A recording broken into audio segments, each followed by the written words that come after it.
This is the Shine On You Crazy Daisy podcast, and I'm your host, Trudy Simmons from the Daisy Chain Group, providing platforms and opportunities for businesswomen to be seen and heard. This platform is for the women entrepreneurs that want to hear the real stories of what it takes to be yourself and run a business with all the different hats that you might have to wear. Come and join the Shine On You Crazy Daisy membership, offering online networking, co-working, collaboration and monthly masterclasses for you to grow your knowledge. Go to thedaisychaingroup.com for more information.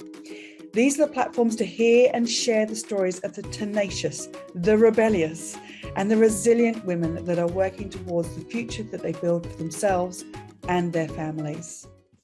Hello and welcome to the Shine You Crazy Daisy podcast. And today I am thrilled and excited to introduce you to Amisha Joshi from Emotional Fitness Mastery. Amisha, thank you so much for being involved in the book and the podcast. Please tell us about your business. Trudy, thank you so much for having me here and for the wonderful opportunity. It's something that it just popped up into my universe, like a lot of things do. It's like when you desire something and, the universe just throws it at you. And that's exactly how I came across your book series. And I thought, oh, that was fantastic. It's a great place to be in. So thank you for that. And yes, about my business is emotional fitness for women. And the business is called Emotional Fitness Mastery. I run programs called Be That Woman Who Thrives and Wins Despite All the Odds. And I'm sure you know how many odds women have to face in life. Books are absolutely. It's all of those challenges we have to face on a daily basis. And one of the ones that you've had to face is the sadness. Your father died when you were 17. What impact did that have on your life? Devastating impact at the time, and it took a long while to get out of that emotionally. Firstly, for me personally, he was my hero, my cheerleader. I'm the youngest of 3 kids, and I think my mom was sick and tired of raising kids. So, poor old dad was the one left with, being my cheerleader and, sort of powering me on through life. And so losing him all of a sudden was obviously a huge, a big heartbreak, big blow. And moreover, he was the only provider in our family. So suddenly not having him was also detrimental, obviously, on our financials, on our day-to-day life, everything. And being from India, being from a traditional joint family where women didn't work, it was my granddad and my dad and my uncles, and we had like this whole family big business. The obvious answer from everybody was, oh, let's get her married off. She's going to be a burden on her mom. And I think that was more of, it was just sort of re-emphasizing every other thing that I was going through emotionally at the time. So it was a huge, hard-hitting thing. And it sort of made me, I wouldn't say rebel, but it made me fight, saying, oh, I have to do whatever I can to not get married off, because the guy they wanted me to marry was a 30-year-old man in the US. And I was 17, and they were like, oh, she's going to be 18 in 6 months.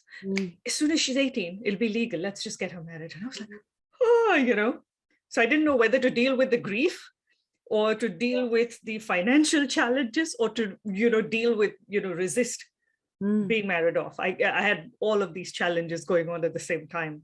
So what that was that incredible period of time that must have been for you, because it, as you said, it is managing the grief, but that the power that you must have found inside of yourself to say, no, this isn't what I want to happen. And my dad's always told me that I can do things and that I am capable.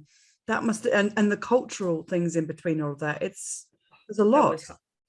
It was definitely a lot. And, and I think eventually I did end up being called the rebel, even though I wasn't sort of rebelling, but I was the rebel because I was the odd one in that sort of a context, So in the chapter, you talk about the hotels. Where did your love of exclusive hotels come from? So again, Dad's business was very, very high profile. They at that time they dealt with finance businesses, and dealing with international banks and transactions, and they had very wealthy clients all around the world. So all of these clients would always have their events at the Taj Mahal Hotel, which is the world's most iconic hotel. It was built like in 1903 when the British were still in India. And that was, if anybody can relate, that was unfortunately the hotel that got bombed in the 26/11 terrorist attacks that happened in Bombay. So that was, being the most iconic hotel, all of these high profile events would happen there. And I would always be Dad's plus one, sort of tag along, because they had the best ice cream. You couldn't get that ice cream anywhere else except at that hotel. Yeah. Because it was handmade, it was done exclusively by the chefs there. So it was more like a treat every single time there was an event. I'd be his plus one. And it would be such an amazing feeling just to sort of strut into that hotel, with the grand staircase and this whole, the history around it and the era. And I was like, this is the place I want to be at, and it just sort of stuck from there. And then as I grew up and I went to college, we didn't have university in India, we had college. So what you do as, accounting and business and stuff, we did in college over there. My friends and I would sneak out of our lectures just to go and have a coffee at the coffee shop and, save up our pocket money. And so it was just sort of, the whole ambience was like so amazing. And it just sort of grew from there. And ironically, I ended up working there. That was my only proper job that I ever had. And I ended up just sticking with the whole industry. And yeah. And what an incredible experience. What was the business that you then had with Exclusive Hotels? Yes. So what I did, I worked with the same hotel company, but I never worked in that hotel, even though I had a beautiful office there. 10 years in the company, and I did a whole lot of stuff with tech. Funny, I was just telling you earlier that I am a bit geeky. So I ended up doing a lot of tech for hotels. And we ended up building a lot of technology in-house so that, the business, the operations, and how things were happening would be more efficient in terms of operating the whole property. And it just flashed in my head one day that if this iconic hotel company with all of the money and all of the funding and all of the, amazing stuff had so many challenges, imagine how bad it would be for, somebody who's not in this category of hotels. And that's when it just sort of flashed as a business idea. I'm like, hey, why don't I just go and do the same thing for all, other hotels? So I put in my resignation, got out, went and contacted all of the nice boutique hotels in India, ended up getting 3 of the most iconic ones as my first clients. And it just sort of set off from there.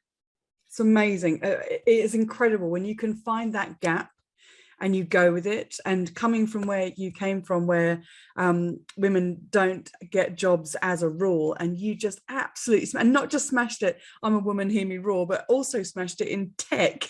I did. It was a bit. And systems and procedures and telling them, I just, yay, you go. What made you leave that and retrain with NLP? I didn't quite leave it because, funnily, I still have my company because we started that business 15 years ago in terms of helping other hotels to really set themselves up and improve their revenues and their businesses. So I never really left it because I still love my hotels. I still love, going around to them, training their teams, all of that. But for me, NLP just came about by, it was random. It was, I just received an invite from somebody saying, hey, this person is India's youngest NLP trainer, and why don't you go attend a free workshop? And I'm like, yeah, okay. And that was again about 15 or 17 years ago. And after that workshop, I'm telling you, it's such a cliche, but things miraculously just started happening in my life exactly the way I had imagined I wanted them to happen. So whether it was the venue where I got married, or whether it was the outfit that I was wearing, or whether how I wanted to look as a bride, or the fact that I wanted to, travel to Singapore, which was a big thing, being in Bombay, going to Singapore was like a knew you, like you arrived, in life, sort of thing. All of those things, they just started happening in my life. And I said, oh, there is something to NLP that I need to find out what it is about. So I never did anything with it until I moved to London, but then I had my son and I was busy looking after him. And once he was all grown up, I went for the first NLP course that I could find, went and trained at all of the levels, became an NLP trainer, and then realized a lot of these skills, because they involved communication, they involved people skills, they involved connecting, rapport building, how to develop your own charisma, all of those things that NLP covers, is stuff that hoteliers should know, Yes. because they are the ones dealing with people all the time. And I said, let's let the tech be, let's give them the human skills. Wow. And that's how emotional fitness started coming about, because there's so many women in hospitality who struggle with dealing with different kinds of clients. They struggle with, how to handle people. And one of the unfortunate things about the hospitality industry is that there is a perception that the women are available and they get hit on, and then they don't know how to deal with these kind of things. It just sort of kills their confidence. It shakes them up, and it doesn't allow them to really perform really well at their place of work. Yeah. So it all sort of came about saying, oh, let's go and empower these women, let's go give them these emotional fitness skills. Yeah. The skills, that's amazing. If there was one lesson that you would want every entrepreneur to know, what would it be? Always just follow your gut. If your gut's telling you to do something, do it. Figure out the logic or the technicalities afterwards. Just follow your gut. Because if your gut's telling you, that means you are on the right track. It may be hard. I mean, we know building a business is hard and can be, sometimes you just feel like, oh, I don't want to do this anymore. But just remember what your gut told you the first time around and just go with it. Absolutely. Agreed. What's your favorite piece of business software? There's so many. See, I'm a techie now. It's a hard one to choose, right? But I would say from all, it would be Asana. Asana is my go-to productivity tool. It's really sorted my mind and my life both, literally. Yeah. So I'll be like, organizing myself or making sure that it's like now, if it's not an Asana, I don't do it. It's literally like that. Yeah. I love that. And so we were talking earlier about so many different pieces of software out there, but people need to know how their brains work. And some people like Trello, some people like Asana, some people like Basecamp. It's how your mind works best to be able to be productive. So brilliant. I love it. Yes. Amisha, this has been an absolute pleasure. And thank you so much for writing a chapter for book 5 of Shine On You Crazy Daisy. I can't wait to get your story out there. I can't wait to read the book, and I can't wait for everybody to read it. And, hopefully it'll inspire some of them to get started, follow their gut and just go with it. Thank you.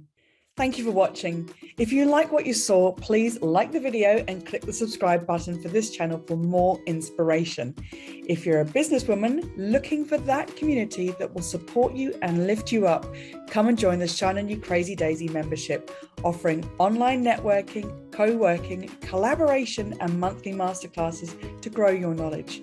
Go to thedaisychaingroup.com for more information.